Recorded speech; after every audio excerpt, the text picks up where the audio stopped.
Hello, and welcome to my review of AC Mirage. My name is Angel of Death, and this is Angel Syndicate.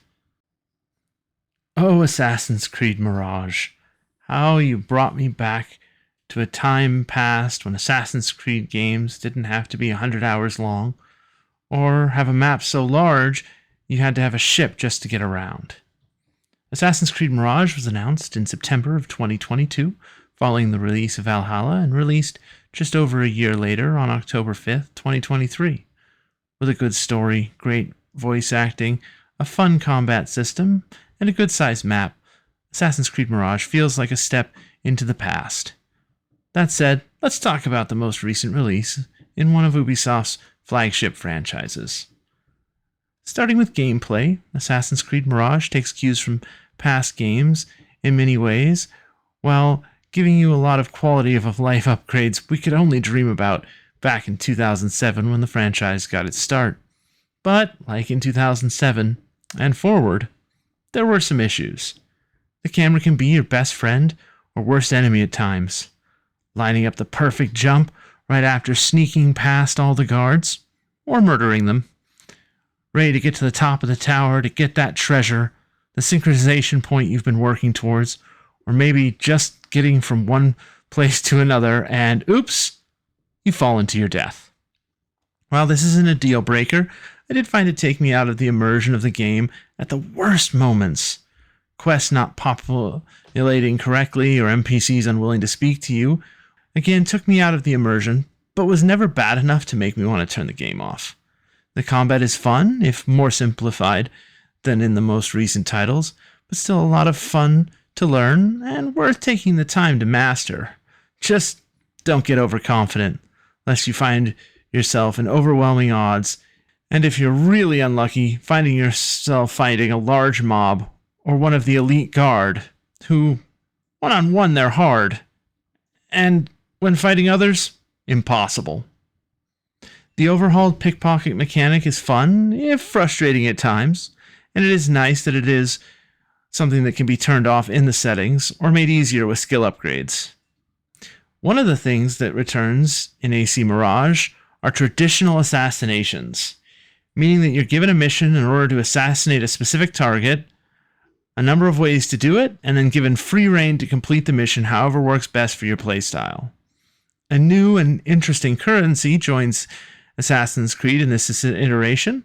This new currency allows you to do things found in the older games that were always useful, like hiring a minstrel to distract guards, paying off the local crier to reduce your wanted level, or even paying mercenaries to fight for or with you, allowing certain areas easier access, or just simply the ability to get into by sneaking past while the mercenaries have the guards' attention. The skill tree is simplified, but with the tools and upgrades to those tools and the variety of swords and daggers and the abilities those items give you, gives you enough variety to enjoy while not being overwhelming. Finding the items to upgrade the tools, daggers, and swords is often frustrating, but again, never unfair, which was nice. Overall, the gameplay in AC Mirage is both fun and challenging in a good balance, making you want to keep playing even after finishing the main story.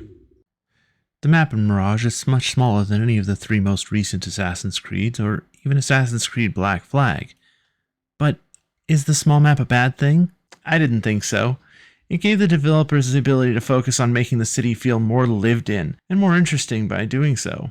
The mission variety in AC Mirage is well done overall, the story missions taking center stage, and the side missions doing a great job of making you want to spend more time in Baghdad and outside the city looking to see what this, albeit smaller map, has to offer and to hide. I found myself exploring the city and looking for a number of side quests, or contracts as they are called, and how to complete them with the added requests of the clients that made them often more interesting and more fun.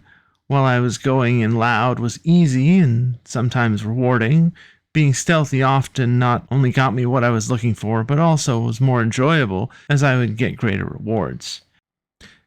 Having to find the different assassins' dens harkened back strongly to past games in the franchise and was interesting. While some areas were harder to enter and exit, there was never a time where the game felt unfair. On the other hand, there were definitely moments where going through an area I didn't feel should be blocked off by guards would be, and I would find myself in combat very suddenly having to figure out what to do and how to either escape or win the day. Thieves of Towers returned to my surprise, but didn't feel as overused as it had in past Ubisoft games. Assassin's Creed Mirage impressed me by looking as good as it did. The overall graphics in the game looked amazing and performed very well, at least on the PS5 that I played it on. The people moved smoothly when they were bumped into, they reacted well, the AI being fantastic. Guards would be interested in things around them, but not force themselves into situations that they were unnecessary most of the time. And while some issues did return with the camera and hiding places were sometimes nothing more than a small bush, overall the game looked and played wonderfully. I was delighted by the quality of the voice acting in AC Mirage. Before release, I watched a number of interviews with both the main character and a number of side characters that made me want to learn more about the game. All the characters, both minor and major, did a phenomenal job with the script given them. There were a number of standouts that deserve a mention. Lee Mijdoub as Bassam was well-rounded, as well giving the emotion needed at the right times. Jean Kamar as Nihal seemed to know just when to give you sensual and when to give you seductive. And Shohreh Aghdashloo as Roshan, this voice actress impressed me more than any had in a long, long time. Not only for the fact that she spoke the native language, but there's something about her voice that if you haven't heard it, you should go and listen to just about anything. Honestly, I would listen to this woman read instruction manuals too more in that voice of hers. The voices in places like the Bazaar, the House of Learning, and the Palace were always well done and never seemed to be on repeat, at least that I noticed. The music in AC Mirage was subtle, but well done. The composer definitely knew how to use the music, especially in cutscenes, to set the mood. In fact, in reality, all of the sound design was very well done. Last, let's talk about the story of AC Mirage. It starts out with the young thief, Bassam, breaking into a palace to try and impress the Hidden Ones, aka the Assassins, and bring them an item that they are seeking. After finding the item and the subsequent acts thereafter, not only set the tone of the game, but send Bassam down a path only he can follow. After training for a number of years with the Assassins, Bassam is forced to return to Baghdad when one of their own is murdered. Bassam spends the next 25 to 40 hours ducking in and out of doorways, onto rooftops, and sometimes through waterways, trying to find the truth not only of the item that he stole, but why his dreams are haunted constantly by a jinn. My final overall thoughts and rating of the game: Assassin's Creed Mirage was like going back into time and playing Assassin's Creeds that I fell in love with. Being back in a packed city made me feel like Ezio Auditore would walk around the corner at any moment, and I would get to take control of him and let me go back to the assassins that got me into playing the series. Having to think about the traversal and worry about handholds and find synchronization points to uncover the map and having to hide from the guards or risk desynchronization was like playing the best parts of the series for me. With all of the modern quality of life changes I would want and didn't know I needed. In addition to the special filter to make the game look like the original Assassin's Creed was a nice touch. Overall, for me, AC Mirage was fun, but too short. After just 29 hours, I was able to get the platinum, and honestly, it left me wanting more. Some might say that that's a good problem to have.